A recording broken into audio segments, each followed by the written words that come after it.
Welcome to all. We'll do question based on Newton-Raphson method.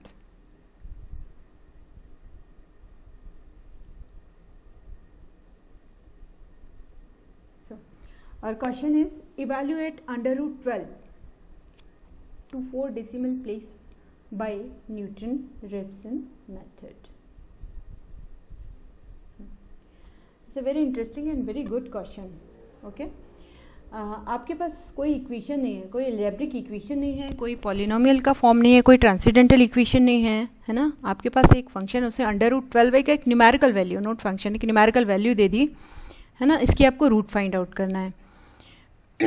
सो आप ध्यान से देखिए, रूट फाइंड आउट मैंने इसलिए बोला क्योंकि मैंने अभी इसकी इक्वेशन बनाना है.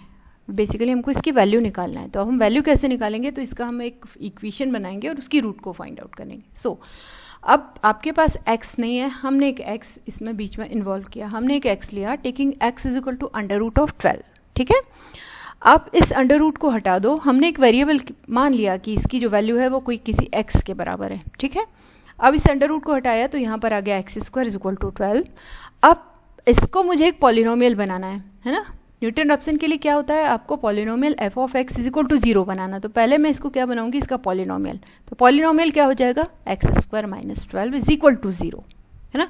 यही अपना बेसिक फंडा है कि जब भी कोई भी फंक्शन इज इक्वल टू 0 बनाना है तो f of x is equal to X square minus 12, और ये आपका algebraic equation is equal to 12 आ जाए. यही हमारा बेसिक, हमारा यही एम रहता है. ठीक है, समझ में आ गया.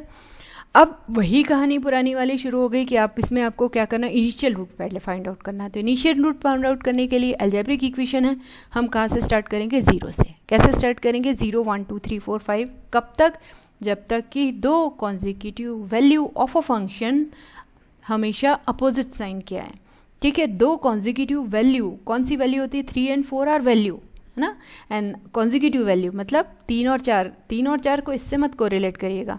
This is f3 means function की वैल्यू कब, जब वेरिएबल की वैल्यू 3 थी. फंक्शन की वैल्यू +4 कब, जब वेरिएबल की वैल्यू +4 हो. ठीक है. तो दो कॉन्जिक्यूटिव वैल्यू आपकी आ गई, फंक्शन की अपोजिट साइन की आ गई, तो मेरा यहाँ पर इनिशियल रूट क्या हो जाएगा, फिक्स हो गया. और वो इनिशियल रूट क्या हो जाएगा, 3 + 4/2. दैट इज 3 + 4/2 और एंड दिस इज योर 3.5. ठीक है. अब आपका आधा क्वेश्चन यहाँ ख़त्म. अब आपका 3.5 मतलब आपकी जो रूट्स हैं वो ये इसका मतलब क्या होता है, इनिशियल रूट निकालने का मतलब क्या होता है. Basically the fundamental of the find out the initial root is that your original root is light between 3 and 4. मतलब आपकी जो ओरिजिनल रूट है वो किस किस के बीच में होगी, हमेशा 3 और 4 के बीच में होगी. दैट इज हमेशा मीन्स जो आंसर आएगा which is not less than 3 and which is not greater than 4. That is the fundamental of the finding initial root. Okay, so the root lie between 3 and 4 and the initial root is 3 + 4/2 and this. So अब आपका x0 निकल गया. वही हमारा पुराना कि x1 find out करने के लिए हम कहाँ जाएंगे, न्यूटन-रैप्सन फॉर्मूले पर जाएंगे. न्यूटन-रैप्सन फॉर्मूला आपका xn + 1 is equal to xn minus f of xn upon f dash of xn. ठीक है. n की वैल्यू को हम कितना पुट करेंगे, हमेशा याद रखें x0 निकल चुका है बट n की वैल्यू 0 से स्टार्ट होगी क्योंकि मुझे क्या निकालना है, x1. तो ये क्या हो जाएगा, x1, यहाँ पर x0, f of x0, f dash of x0. ठीक है.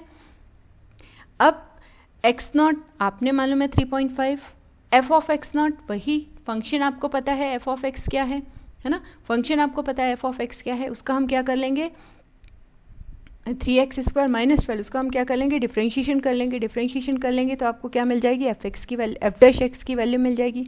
उस f डैश x में मैं x की जगह x0 पुट कर दूंगी तो मेरे पास क्या मिल जाएगा, आपके पास f डैश x0 की वैल्यू को मिल जाएगी आपके पास. ठीक है. आई एम सॉरी, यहाँ पर x0 आना चाहिए था. ठीक है. Please keep it x0 here.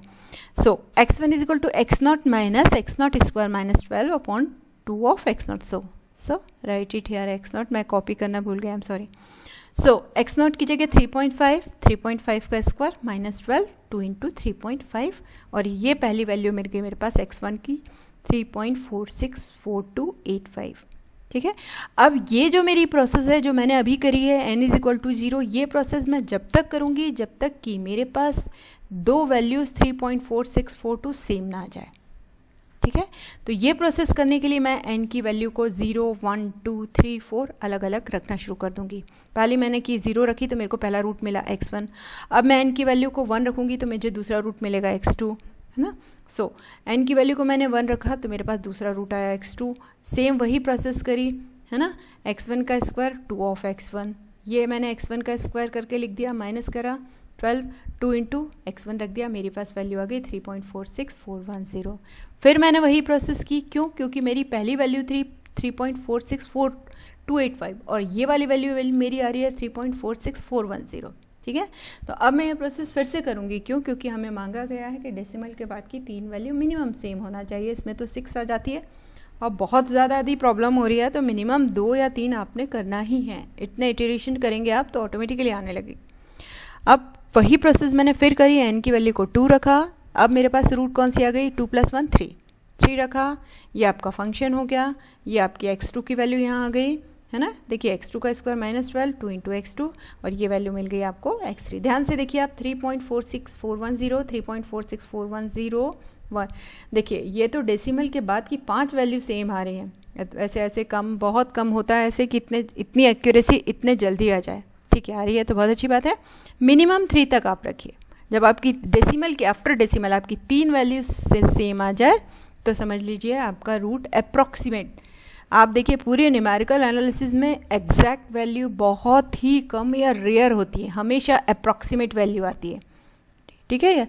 अगर आपने कैलसी से डायरेक्ट इक्वेशन आप डाल रहे हैं तो हो सकता है डेसिमल के बाद 5 वैल्यू अलग आए, और कोई स्टूडेंट है जो इंडिविजुअल वैल्यू को पुट करके उसका सॉल्यूशन निकाल रहा है तो उसकी वैल्यू में डिफरेंस आएगा।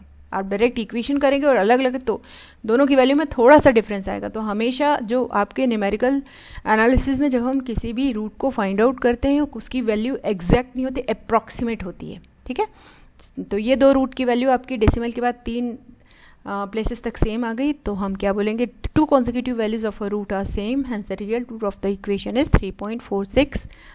Again I am sorry, there are 2 decimal, this is 464101, corrected to 6, ठीक है। प्लीज़ आप इसको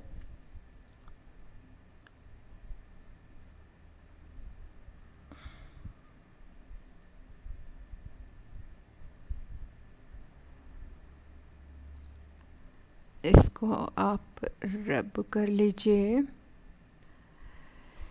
बाय दिस कलर।